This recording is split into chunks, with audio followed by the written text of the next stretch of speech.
Glória a Deus. Tá de brincadeira, hein? Rapaz, super produção. Misericórdia, Jesus. Vocês estão bem, povo de Deus? Estou com um problema na cabeça aqui. Estava orando ali como não ser um problema diante da unção que está nesse lugar. Mas somar ao que está sendo realizado aqui dentro. Misericórdia, vou te falar um negócio, viu? Que louvor foi esse? Que unção é essa? Você pode dar um glória a Deus aí no seu lugar? Está fraco. Dá um glória a Deus mais forte. Ao Senhor, o autor e consumador da nossa fé, aquele que nos trouxe para este lugar nesta noite, que nos fez viver um ano de 2023 incrível e está prometendo um 24 desbravador, rompedor de unção, de glória, de graça, de vida.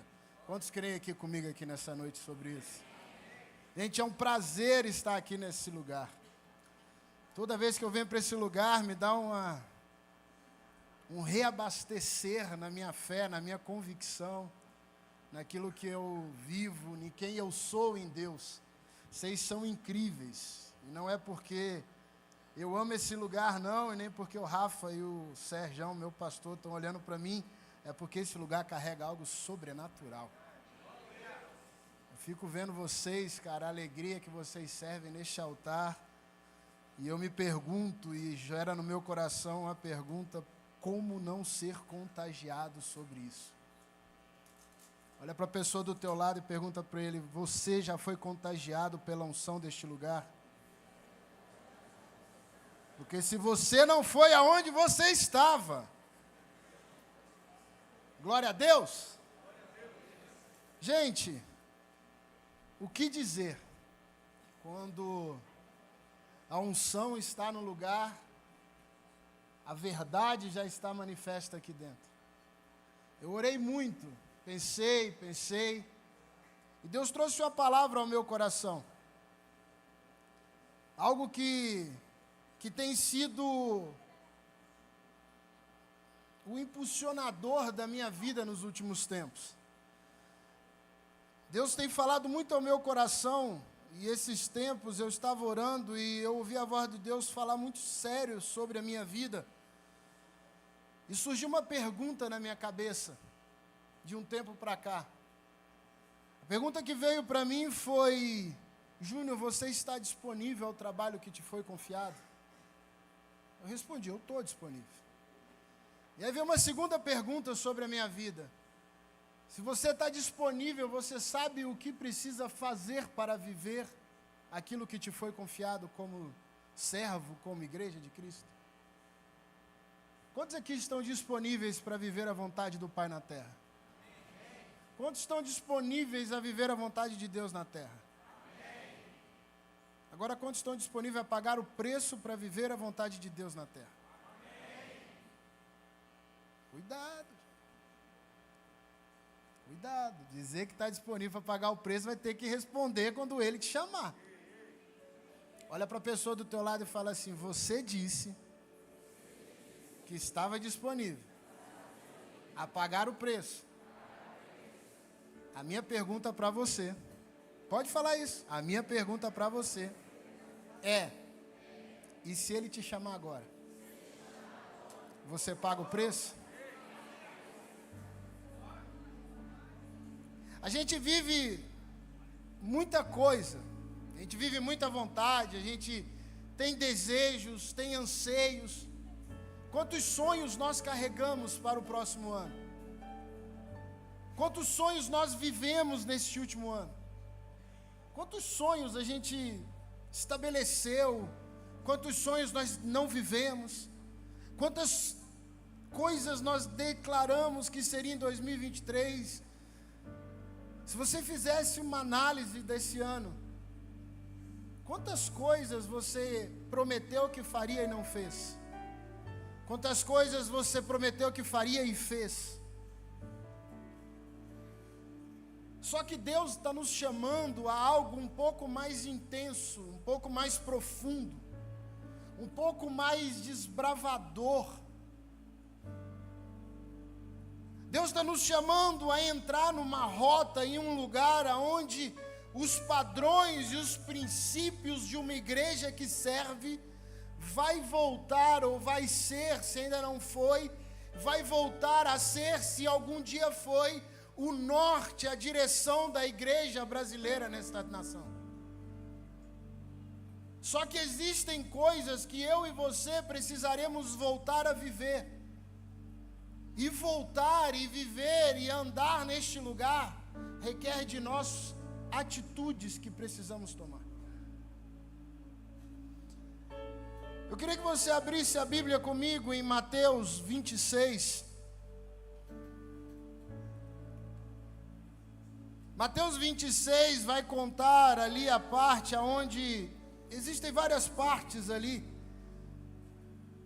Mas eu gosto muito quando a gente chega a partir do versículo 36 em diante, em que Jesus está já no Getsêmani, perto de um momento crucial para a igreja na terra, perto de um ambiente crucial, a vontade de Deus sobre nós. É um momento crucial aonde iria ser revelado a vontade de Deus soberana ou a vontade do Cristo na terra. Por que eu digo ou? Vocês vão entender o que eu quero dizer.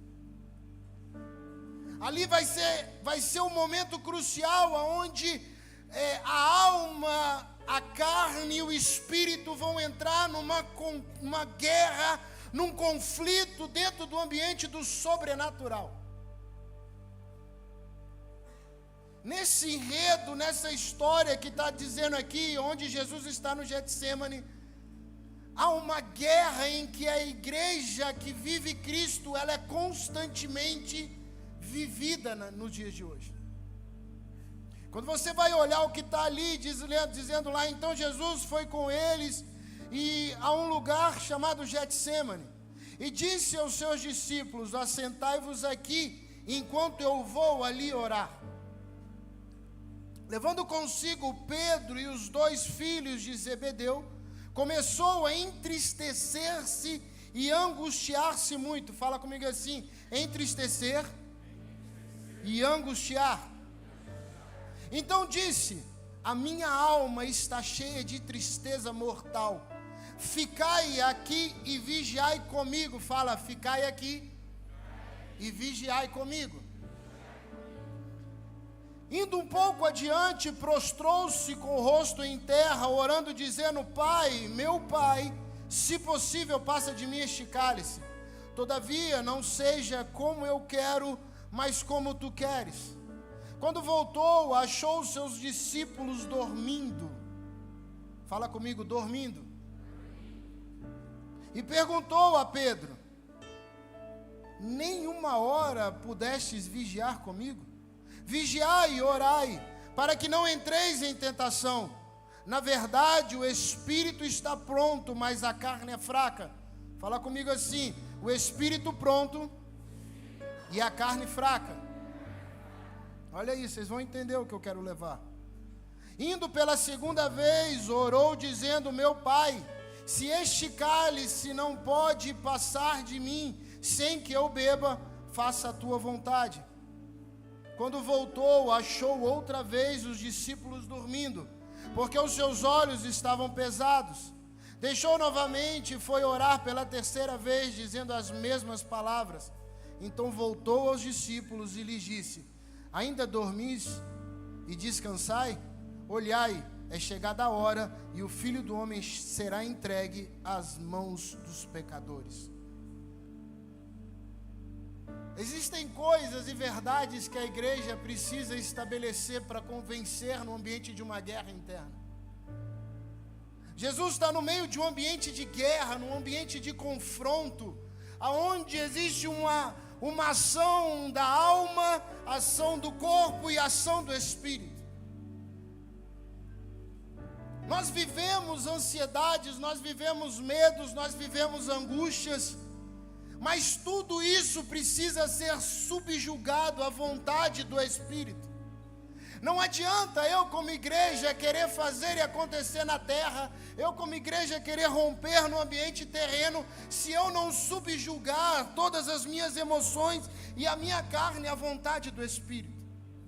Se eu não colocar o Espírito como essência, como balizador de quem eu sou como igreja na terra, eu não viverei Cristo, mas eu viverei religiosidade.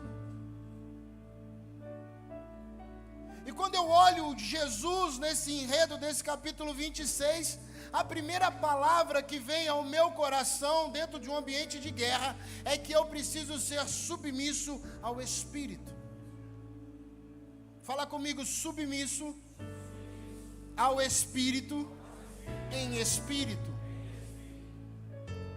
Por que eu vou dizer submisso ao Espírito e em espírito? Porque existe a submissão total, que eu vou colocar o meu espírito como subjugador daquela essência, daquilo que eu sou, baseado no Espírito Santo.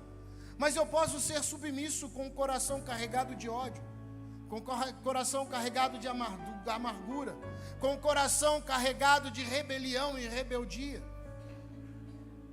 Deus está chamando a igreja brasileira para revelar a Cristo na terra, e eu não tenho dúvida disso. Mas se a igreja não parar de carregar os seus achismos, os seus pensamentos e as suas religiosidades com doutrinas fragilizadas e diabólicas, eu não estou sendo submisso à vontade do Pai, eu estou sendo submisso à vontade do meu querer, do meu pensar, do meu realizar. Convém que eu realize, convém que a minha igreja seja cheia, convém que as minhas palavras toquem, convém que a coisa aconteça como eu quero, convém que eu receba todos de qualquer forma e não mude, convém que os meus bancos sejam cheios, convém que a conta bancária seja gorda, convém humanamente. Mas quando eu olho Jesus dentro do ambiente do Getsemane, Jesus está dizendo, convém que a vontade do Pai prevaleça. E se Cristo é o realizador da igreja na terra, eu não posso estar posicionado numa submissão fragilizada, mas eu tenho que estar posicionado numa submissão em espírito, no espírito.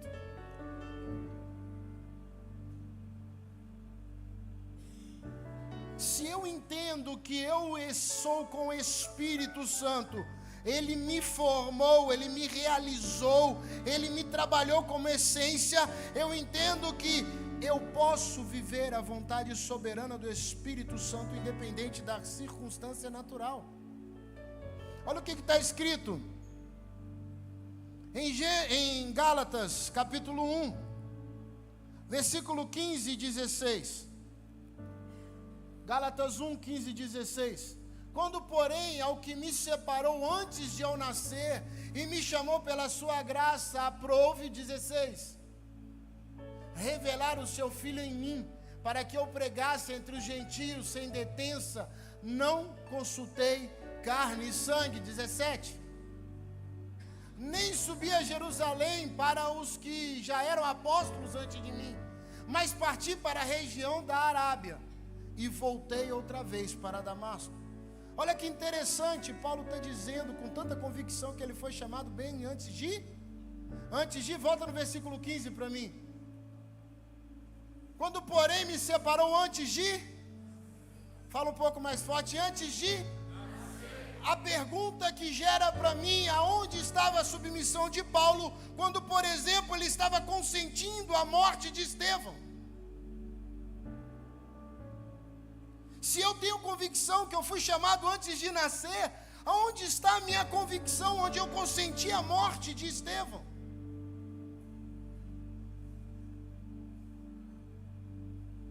Isso realiza para mim que aquilo que eu estou praticando precisa ser submisso à vontade dos céus, porque senão eu vou realizar humanamente e praticando atitudes que me afastam da vontade que Deus me chamou antes de nascer. Por que nós vemos igrejas pregando doutrinas por aí afora, cada uma pior que a outra? Se a igreja foi instituída por Deus na terra, isso me revela que a submissão da igreja não está focada no espírito, mas está focada na alma e no corpo. Se você entender que você pode romper para 2024 baseado, realizado no Espírito Santo de Deus, você sendo submisso à vontade de Deus, a palavra que vai estar sobre nós é Deus realizando, e eu só me movendo dentro deste lugar, eu sendo somente o cooperador, o submisso, aquele que vive a vontade e a missão de Deus para a igreja na terra. Mas para isso eu preciso voltar a este lugar da submissão. Olha o que está dizendo: quando porém me separou antes de nascer e me chamou pela sua graça, aprove, versículo 16, para mim é crucial, revelar o seu filho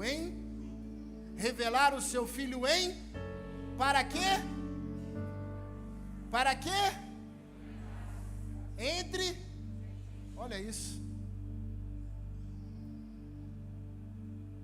A gente tem vontade de pregar e fazer e mover e realizar e tal, mas nós estamos deixando de revelar o Cristo em nós, porque estamos sendo insubmissos, insubordinados à vontade de Deus na terra.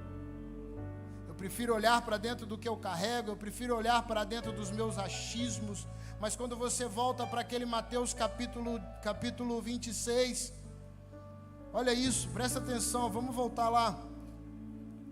Capítulo 26, principalmente no versículo 39. Olha só o que está escrito lá.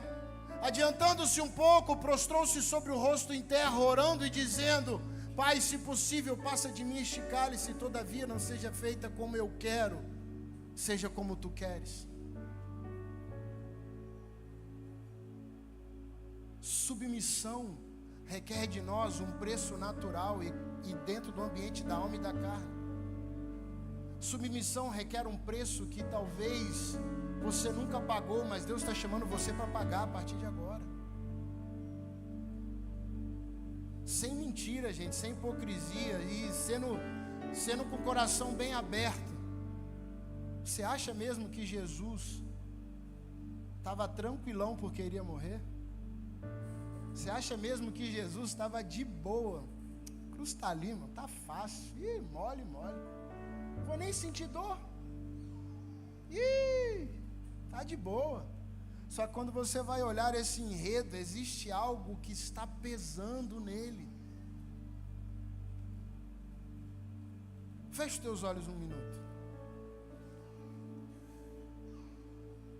Qual é a carga que você carregou até agora? Qual é o peso que você carregou até agora?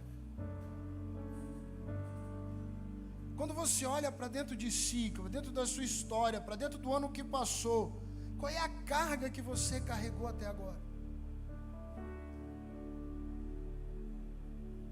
Agora olha para mim. Será que alguma dessas cargas foi maior do que a de Jesus carregar naquela hora, naquele momento, para que você estivesse aqui nessa noite?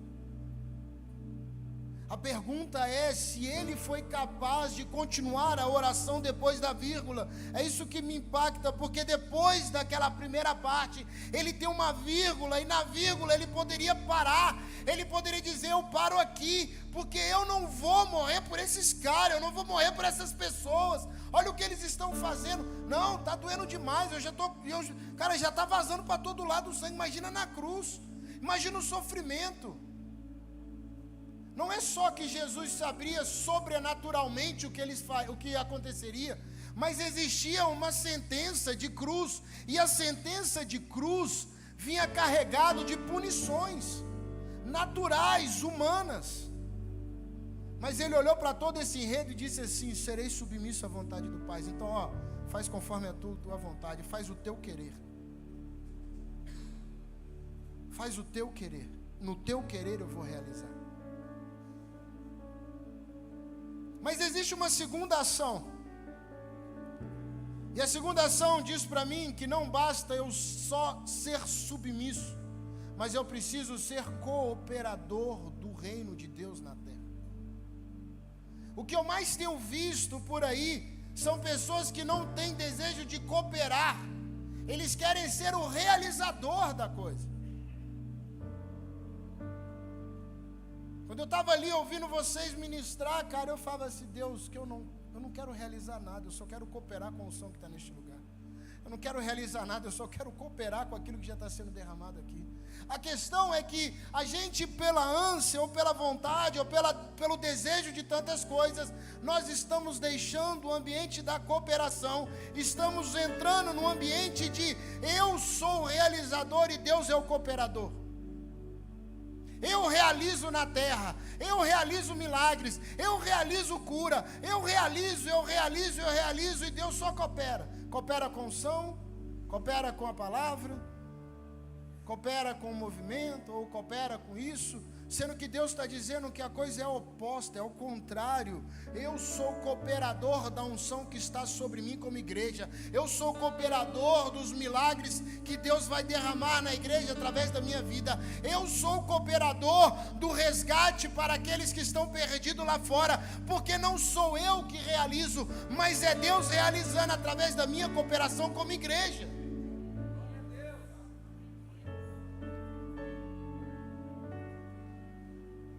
Eu não consigo entender como a igreja não é capaz de viver a palavra de Deus todos os dias.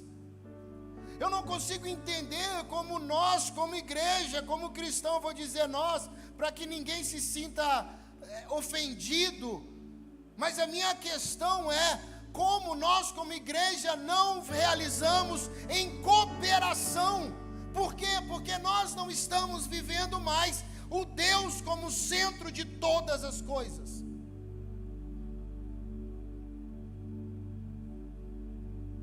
Quando Jesus chega ali no versículo desse Mateus 26, quando Jesus chega na segunda vez que ele se afasta, no versículo 42, ele somente é o desejo de ser um cooperador. Ele diz assim, indo pela segunda vez, orou dizendo, meu Pai, se não pode ser passado de mim sem que eu beba, o cálice não foi ele que colocou, o cálice não foi ele que pegou, o cálice não foi ele que determinou, o cálice não foi ele que foi lá e encheu, ele não olhou e falou assim, eu vou fazer desse jeito, desse jeito, desse jeito. Ele está dizendo assim, se não é possível que passe de mim sem que eu beba, faça a tua vontade. Porque a minha vontade é só cooperar com o cálice que está na minha frente. Se eu tiver que beber, eu bebo. Se eu tiver que deixar, eu deixo. Se eu tiver que realizar, eu realizo. Se não é para realizar, eu também não realizo. Quando a gente vai em 1 Coríntios capítulo 3, versículo 9. 1 Coríntios 3, 9 diz assim. Deixa eu pegar aqui na minha, que tem uma anotaçãozinha aqui, eu acho. Deixa eu ver se é o 3,9 mesmo. 3,8. Ora, o que planta e o que rega são um, e cada um receberá o seu galardão segundo o seu. Então, o que planta e o que rega recebe segundo o seu. Mas quem recebe segundo o seu próprio trabalho, está dizendo no versículo 9, pois somos cooperadores de Deus, lavoura de Deus e edifício de Deus. Eu coopero com Deus, eu coopero com a palavra que Deus trouxe para a terra. Eu coopero entregando as palavras que Deus coloca no meu coração.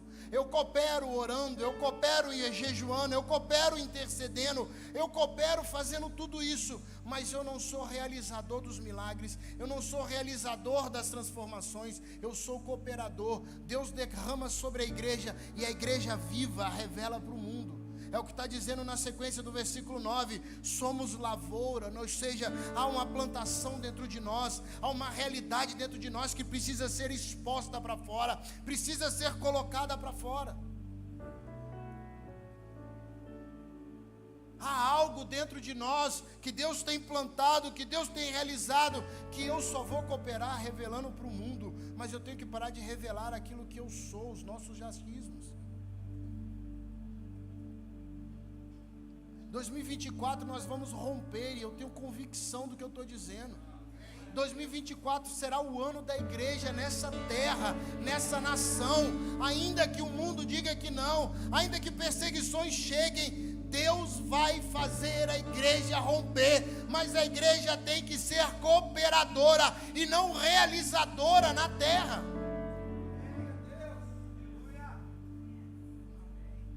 Cooperar com o reino, cooperar com as atitudes, trazer a excelência de Deus para a terra. Quantas vezes você no seu canto, no seu ambiente de oração, Deus se revela poderosamente, arrepio, choro, é uma loucura, você sai de lá pegando fogo, mas quando você está no meio do mundo, você não está cooperando com aquilo que foi derramado na tua vida. Você trava em si. Você trava dentro de si. E é hora de você jogar isso para fora. É hora de você ser o cooperador, ser as mãos que Deus quer usar para hoje, ser os olhos, ser a boca que Deus quer usar como igreja para hoje. Mas você precisa entrar no lugar da cooperação. Se você entender esses versículos de 1 Coríntios 3, você vai entender o versículo 7, por exemplo, pelo que nem o que planta, nem o que rega, são coisa alguma, vírgula, mas Deus é que dá o crescimento.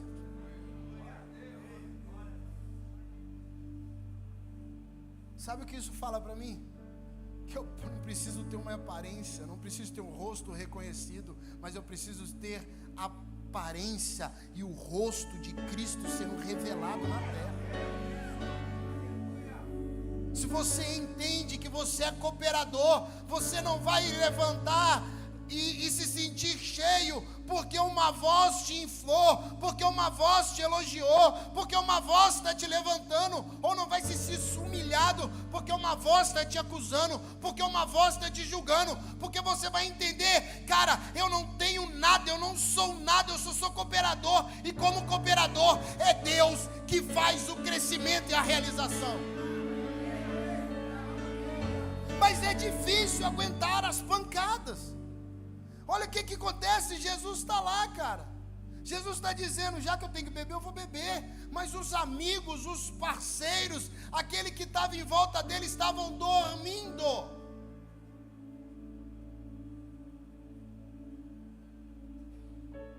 O problema é que muitas vezes a voz do entorno tem mais valor que a voz do realizador. Se a gente subir nesse altar, o pastor Sérgio, o Rafa subir aqui, quantas vozes vieram e quantas lágrimas são jogadas ao chão, quantas traições eu, meu pai e a minha família sofremos durante aí esses 45 anos de ministério dele.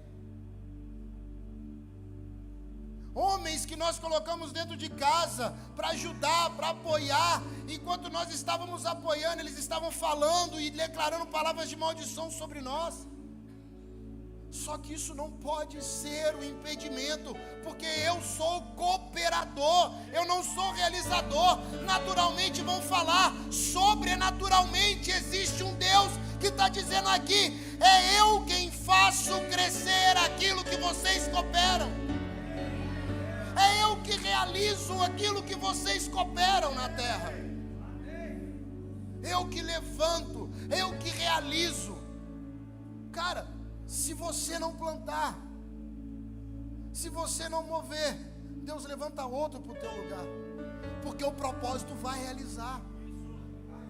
Agora, se você coopera com o propósito, Deus te honra no sobrenatural, ainda que te chamem de maluco. Eu lembro quando a minha esposa foi abandonar o trabalho para viver em função da vida ministerial em nossa família. Falaram para ela assim, você é burra. Olha a burrice que você está fazendo. Você hoje é gerente de uma ótica. Você está sendo cotada para assumir a supervisão de 10 óticas. Seu salário vai quadruplicar. Você vai ganhar muito mais do que qualquer um ali naquele lugar ganha. É burrice. é erro, é não sei o quê, mas a voz de Deus para ela é assim: eu faço crescer quando você coopera, eu realizo quando você coopera, eu realizo quando você está no meu ambiente, eu sou o teu Deus. E cara, vivemos o melhor tempo da nossa vida. Esses dias nós estávamos sentados em casa, a gente conversando, eu falei: amor, vamos ser sinceros, a gente tem muito cara de pau, né? Falta um pouquinho de gratidão. Nós vivemos num lugar maravilhoso. Aí a gente conversou hoje de manhã, aí chega a noite, eu estava lá no SEV estudando, né, dando aula lá, meu filho na mesa com ela, começou a chover, uma tempestade. Meu filho olha para ela e fala assim: mamãe, ainda bem que a gente tem um teto, né? Ainda bem que Deus deu uma casa pra gente. A gente tem que agradecer, né, mamãe? A gente está olhando quais circunstâncias, qual ótica, qual lugar é o nosso olho, aonde nós estamos colocando o nosso olhar.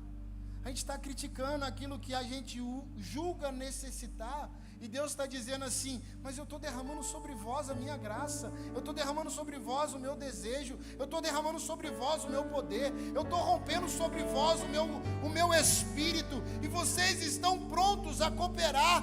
Eu quero vocês no meu ambiente, eu quero vocês na minha realidade. Ei, Deus vai falar com você, ainda que seja com uma criança de 4 anos, como é o meu filho, seja como uma mula,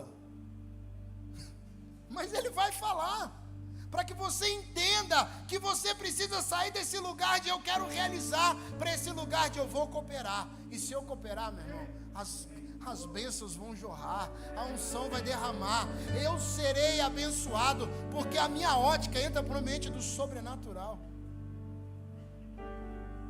E dói, mas Deus realiza.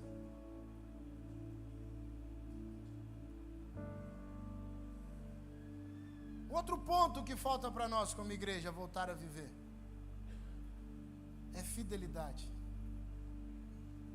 Olha para a pessoa do teu lado e fala assim: fidelidade sem compensação. Ser fiel com compensação é muito fácil. Muitas pessoas são fiéis aos seus trabalhos porque tem uma compensação no final do mês. Muitos são fiéis porque o outro vai falar bem. É conveniente ser fiel até a algumas ações, algumas pessoas, alguns lugares.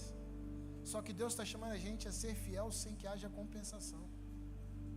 Porque a fidelidade que Deus chamou a gente para viver está em Mateus capítulo 16. Sabe qual é a fidelidade? Mateus 16, 24 diz assim: vocês querem ser fiéis? Então deixa eu explicar a fidelidade. Então disse Jesus aos seus discípulos: quer ser fiel a mim? Se alguém quiser vir após mim, negue-se a si mesmo, tome a tua cruz e siga. A fidelidade que Deus está chamando a gente para viver não é a fidelidade que existe uma compensação humana, mas existe um preço natural para viver o sobrenatural. Ninguém fala um glória a Deus, né? Mexeu com morte, com abrir mão de tudo, com negar-se a si mesmo.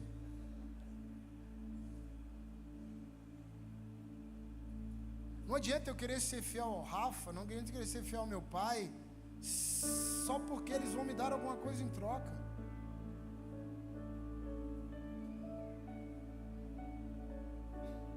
Eu não posso ser fiel ao que eles carregam, porque eles vão me dar alguma coisa. Não posso ser fiel ao meu pai, porque meu pai vai me impulsionar na terra. Não posso ser fiel ao Rafa, porque o cara é meu amigo. Eu tenho que ser fiel a eles, pelo que eles carregam, por aquilo que eles são em Deus, sem esperar que eles derramem sobre a minha vida.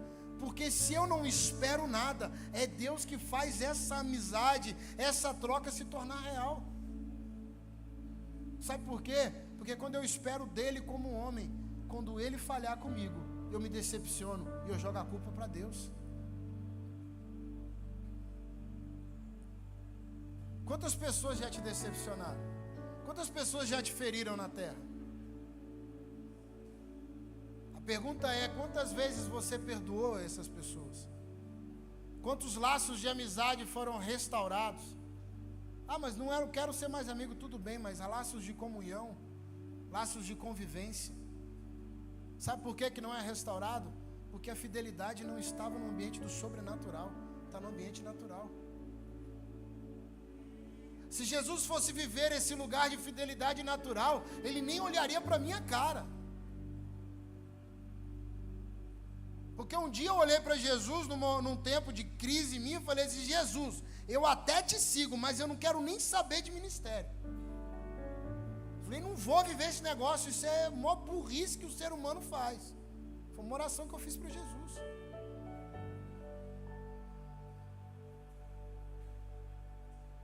Só que a fidelidade não está no ambiente do que é natural. Fidelidade não está nesse lugar fragilizado. A fidelidade que Deus está chamando a igreja para viver é a fidelidade do ambiente do sobrenatural. 1 Coríntios, no capítulo 4. 1 Coríntios 4, versículo 1 diz assim: assim, pois, os homens nos considerem como ministros de Cristo e dispenseiros dos mistérios de Deus. Legal, né? Considere a gente isso. Mas olha o que diz no versículo seguinte: ora, além disso, acima disso, depois do natural, requer-se dos dispenseiros que cada um se ache. Não adianta você querer revelar a Deus, falar de Deus, pregar, ser uma igreja e não sei o que, se não for achado fiel. Não vai adiantar você fazer acontecer, vai ser natural. Porque naturalmente eles vão considerar grandes ministros. Quantos homens a gente vê no altar pregando cada coisa que quando a gente está no espírito, você vê que, meu Deus, cala a boca, filho. Fala não, desce daí antes que dê ruim. Tem hora que você está na internet, eu até deletei meu Instagram, porque eu estava à beira do pecado já. Eu estou lá e de repente vem um cara falando um negócio, eu falava: Jesus, segura, que senão eu vou pecar, pai. Aí eu falei, quer saber, antes que eu peque, eu vou deletar esse negócio. Mas quantas atrocidades a gente vê, e o pior é que o povo está dizendo que são grandes homens e mulheres de Deus. Você vê nos comentários, aleluia, glória a Deus, esse fala da boca de Deus, mas quando é o Espírito te toca e te move para ouvir aquilo dali, você vê que a fidelidade desses homens não está com Deus. Eles não são achados fiéis em Deus, mas são achados fiéis nos seus desejos, no seu pensamento, no seu mundanismo.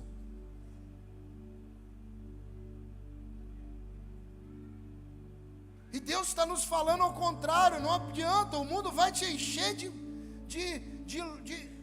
glórias, de honras humanas. Olha o que está dizendo: que os homens nos considerem como ministros de Cristo. Os homens vão te considerar o que eles quiserem, cara. Dispenseiros dos mistérios de Deus. Meu Deus, o cara fala revelações profundas. A pergunta que fica é o 2. Além disso, além do ambiente natural, além da voz humana, além do que o outro diz, além, o que quer dizer o além? O além requer que os dispenseiros, cada um, seja achado fiel. Seja encontrado fiel. Porque na hora que a perseguição vier, na hora que a palavra vier, na hora que as portas forem obrigadas a fechar, a sua fidelidade é o que vai mover a vontade de Deus em você. A sua fidelidade, Ele vai achar você tão fiel que as vozes naturais, as vozes humanas, as vozes que ficaram te cercando não foram o balizador, mas Ele vai te achar tão fiel que Ele vai olhar para você e falar assim: vou cuidar desse cara. Estão perseguindo a igreja, mas a igreja está fiel. Eu não vou deixar a igreja morrer.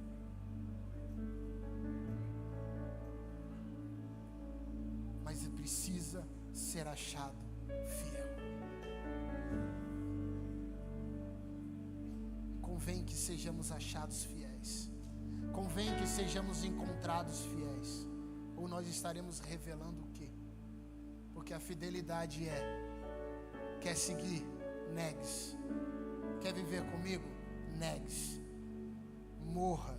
Tome a tua cruz. Pague o preço. Ainda que doa, seja achado fiel.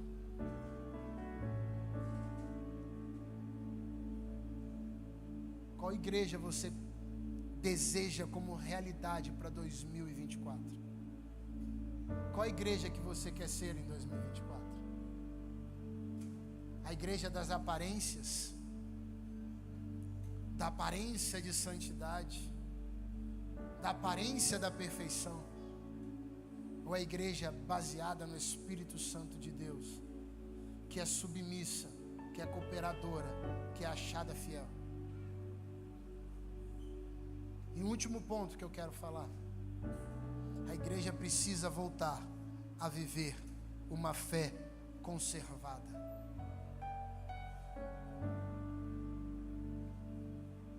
Quantos têm fé aqui? Você sabe o que significa ter fé? Quantos sabem o versículo que fala da fé na Bíblia? Hebreus 11, capítulo 11, versículo 1. Vamos ler versículo 1 do capítulo 11 de Hebreus. O que diz lá? Pode ler. Pode ler, gente. Vamos ler. 1, 2, 3 e...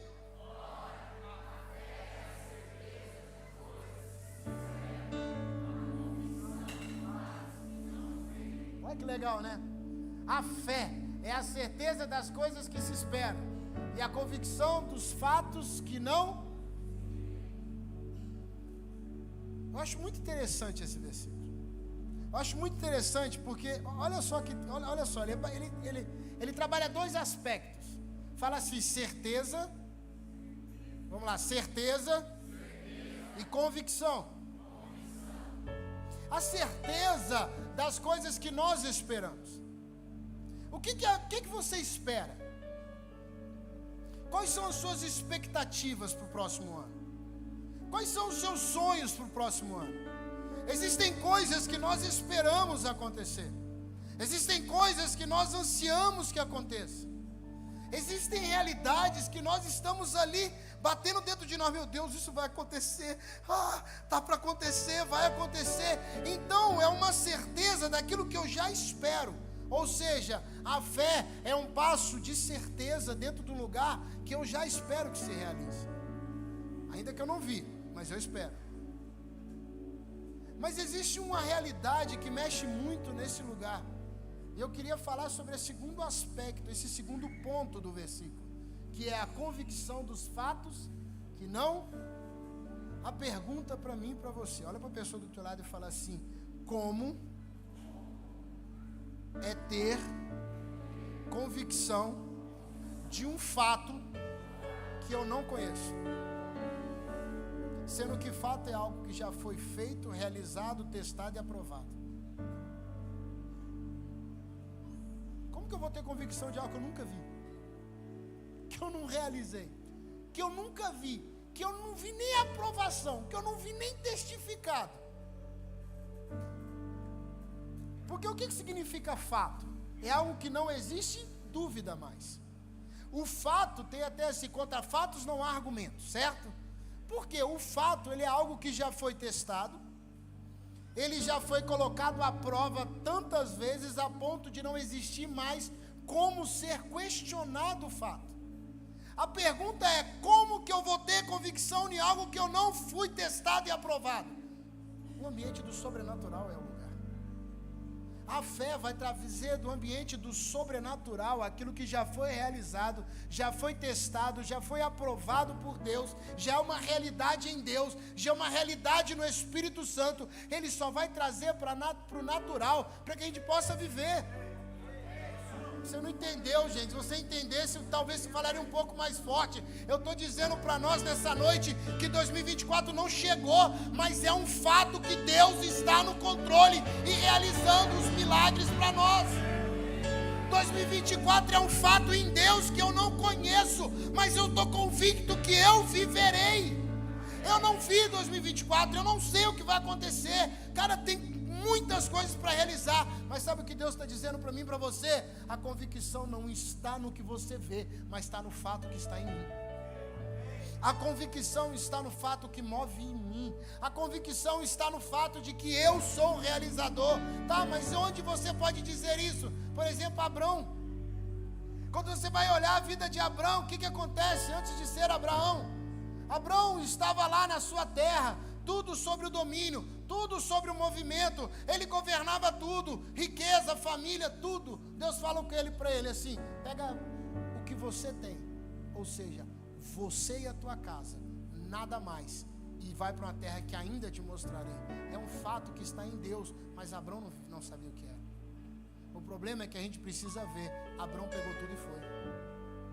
A gente quer ver. A gente quer ver o milagre antes de crer no milagre. A gente quer ver a multiplicação antes de crer na multiplicação. Quando você vai no capítulo 14, versículo 21, não no versículo 21 em cima, no capítulo 14 de Mateus, você vai ver um enredo da multiplicação dos pães e dos peixes. Olha que loucura. Eram só 5 e 2. A pergunta que eu faço é: aonde estava o fato de que 5.000 homens, fora mulheres e crianças, seriam alimentados? Na submissão, na cooperação, na fidelidade e na fé que movia o realizar. Obrigado pelo glória a Deus. Olha isso. Alimentou toda uma multidão. Mas o fato de que sobraria tudo aquilo não estava natural, estava sobrenatural. Deus só falou assim: então que traga e faça e reparta. Eu reparti, dei graças e Deus realizou. Convicção de fatos que eu não vejo só podem ser realizados no ambiente do sobrenatural. Por isso que eu falei lá no começo, é o Espírito se subjugando à vontade do Espírito.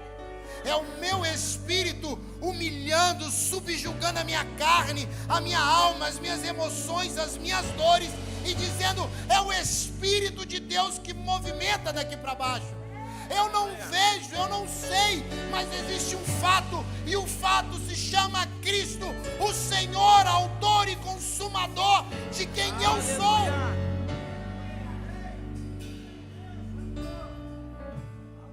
É o fato que eu preciso viver. E Jesus, quando estava no Getsemane, ele, baseado na fé de que era o fato que ainda ele não sabia o que seria, ele não tinha entendimento natural, ele tinha entendimento sobrenatural, porque ele olhava para aquela realidade e falava assim: existe um fato que a igreja romperá sobre a terra pela minha ação neste lugar. Existe um fato que a igreja vencerá. Existe um fato que está lá dentro de Gênesis: é a semente do homem, da mulher, pisaria a cabeça de Satanás. Existe um fato que estava em Gênesis e se cumpre lá na cruz. Existe um fato, e esse fato precisa ser trazido pela fé da igreja. Por que a igreja parou de viver milagres no altar? Por que a igreja parou de viver cadeirantes entrar e sair correndo com a cadeira na mão? Por que a igreja parou de ver dentro dos templos pessoas vomitando câncer de cura? Porque a igreja parou de realizar o fato do sobrenatural e quer o fato natural. O fato do sobrenatural é baseado na fé da igreja. E é hora da igreja voltar ao lugar da fé. É hora da igreja voltar ao lugar original da fé. E o lugar original da fé é dizendo para mim e para você: existe um fato que vai ser realizado na terra se eu me colocar neste lugar. Amém. Fato que eu não vejo, mas eu tenho convicção de que está chegando. Qual que é o sonho dessa igreja, da tua casa, da tua vida? Já é fato em Deus. A sua fé só traz a realidade. Abraão se torna quem? Abraão se torna Abraão, o pai de multidões. Sua descendência não podia ser nem contada na terra. O grande patriarca. Farei de você isso. Espera aí, mas como? Eu farei de você isso. Mas como vai viver? Não vou perguntar como, eu vou me submeter ao fato, e o fato é em Deus, o fato é o sobrenatural. Eu vou dar uma resposta, eu vou entrar na convicção e eu viverei pela fé. São fatos que nós precisamos viver no ambiente do sobrenatural, só vai ser revelado na terra. Vamos perguntar para você, por que você está vivendo isso? Nossa, que milagre! Dentro do teu espírito vai estar assim, eles não entendem nada. Isso era um fato que só tornou realidade na terra. Meu Deus, como pode uma mulher que não pode dar luz ter filhos? Não tem realidade, não está entendendo. Isso era um fato sobrenatural que Deus trouxe para o ambiente do natural. Meu Deus, como pode? Ele era cego. Como? Ele nasceu cego e agora ele está enxergando. Ele sabe as cores, ele sabe os desenhos, ele sabe o que cada coisa é sem que ele nunca viu. É porque é um fato sobrenatural que só revelou o natural. Eu posso ficar aqui falando para vocês a noite inteira os fatos sobrenaturais realizados no natural. A questão é, aonde está a convicção da tua fé?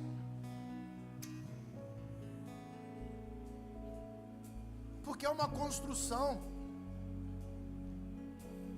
Submissão gera cooperação.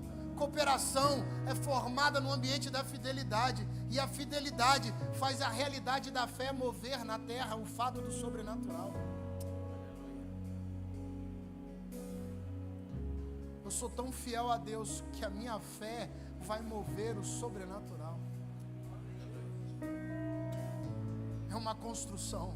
Fala comigo assim, eu preciso construir.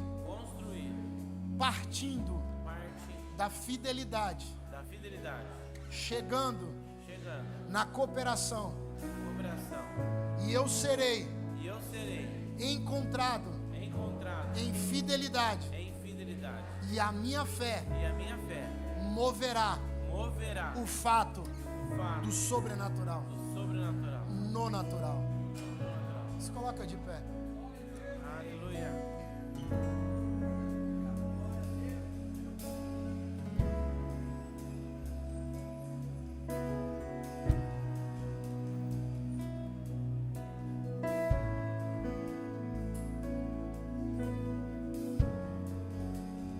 Qual é a sua expectativa para o próximo ano? Seu sonho, seu desejo? Você precisa colocar tudo isso pautado nesses pontos. Não estou dizendo que eu sou o dono da verdade, ou que isso daqui é a realidade. Se você não fizer, não é nada disso. Eu estou dizendo que existe um Deus que espera de você atitudes na terra para mover o sobrenatural. Não adianta você querer viver o sobrenatural se na terra você está todo desajustado. Não adianta você querer fazer acontecer no sobrenatural. Não adianta você querer mover o fato pela convicção da tua fé, se você não é fiel, se você não é cooperador e se você não é submisso. A gente quer viver a fé, o milagre, o fato do sobrenatural, mas Deus está chamando a gente para uma construção. E a construção passa, tem um ponto de partida chamado submissão. Que talvez você nunca foi submisso à vontade de Deus. Ser submisso à vontade de Deus é falar o que Ele quer, na hora que Ele quer. É pisar aonde Ele te leva. É dizer não quando Ele quer que você diga não. É dizer sim quando Ele quer que você diga sim. E deixa eu dizer uma coisa para você, provavelmente, quando Ele manda você dizer não, você está doido para dizer sim. E quando Ele manda você dizer sim, você está dentro de você assim, é não, é não, é não, é não. Diz não, Deus, diz não, Deus, Deus, é sim. Não, não, é o diabo que falou comigo.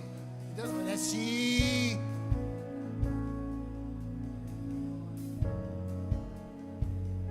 Porque a tua carne e a tua alma estão dizendo assim, Pai, se possível passa de mim este cálice.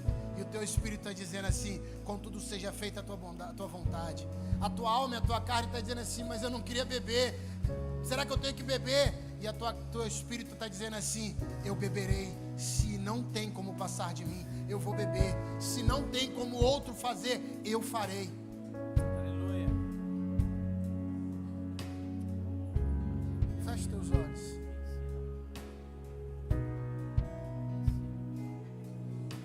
Deus tem mexido muito no meu espírito com essa palavra. Tem sido uma guerra constante dentro de mim, entender que muitas vezes a minha vontade, por mais que ela seja digna, seja justa, eu não estou falando de erro, não estou falando de pecado, gente.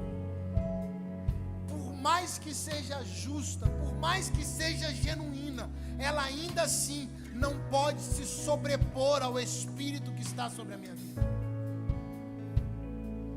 Por maior, por melhor, por mais prazerosa, ela não pode ser maior do que o Espírito. E talvez você tenha vivido o inverso. A parte natural da tua vida tem sido o primeiro lugar. E nessa noite Deus está te convocando a inverter, a botar o Espírito em primeiro lugar e a vontade natural para baixo. Porque quando o Espírito se move, todas as outras coisas serão acrescentadas.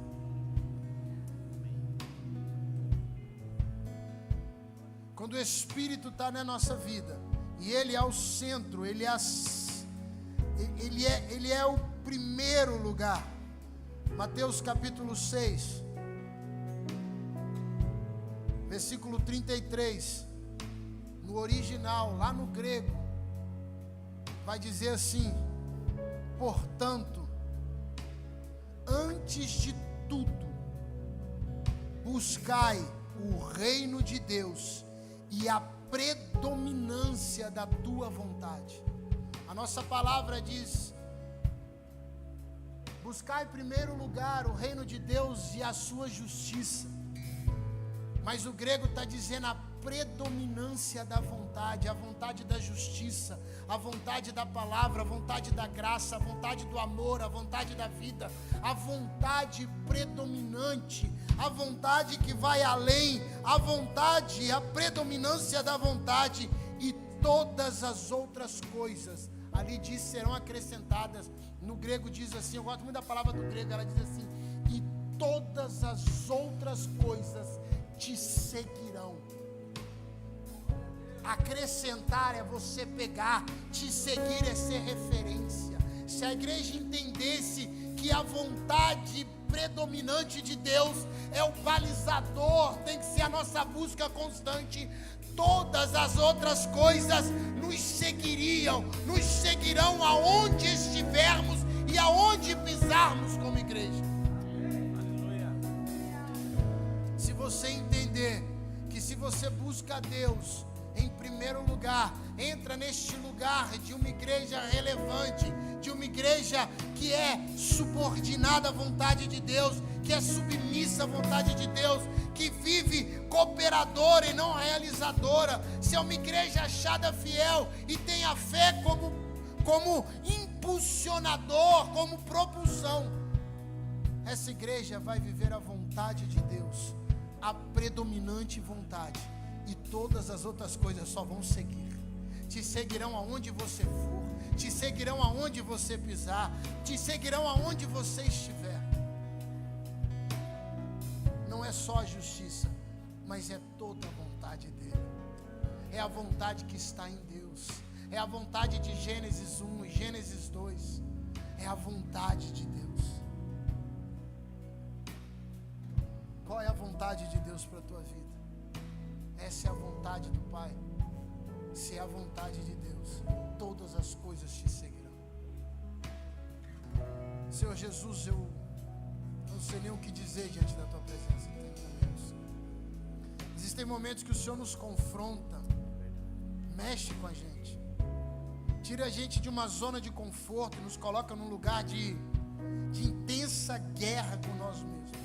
Fico imaginando Jesus naquele lugar do Getsêmani, aquela guerra interna. Eu sei o que eu devo fazer, mas a minha alma, o meu corpo estão me dizendo não.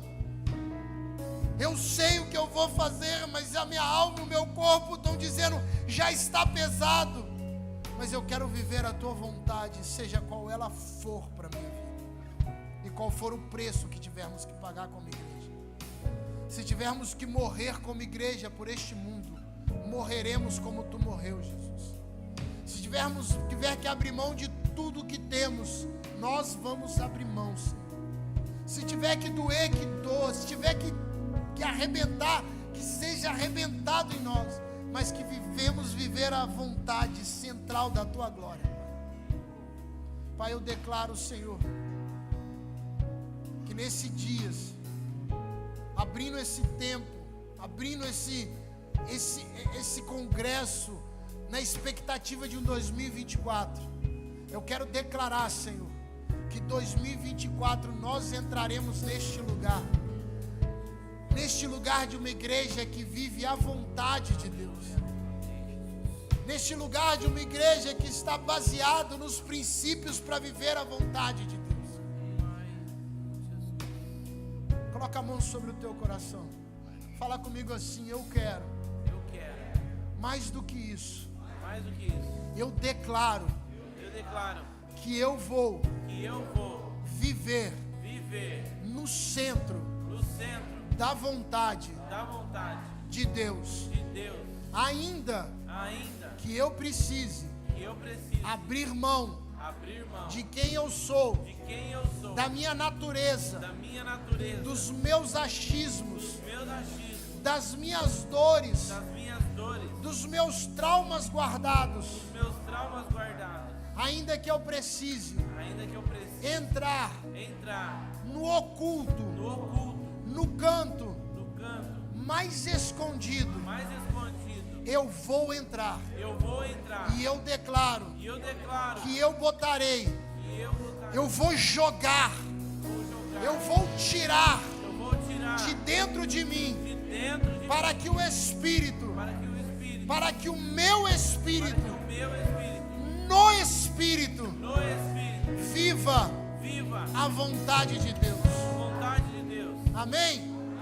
Dê um aplauso ao Senhor.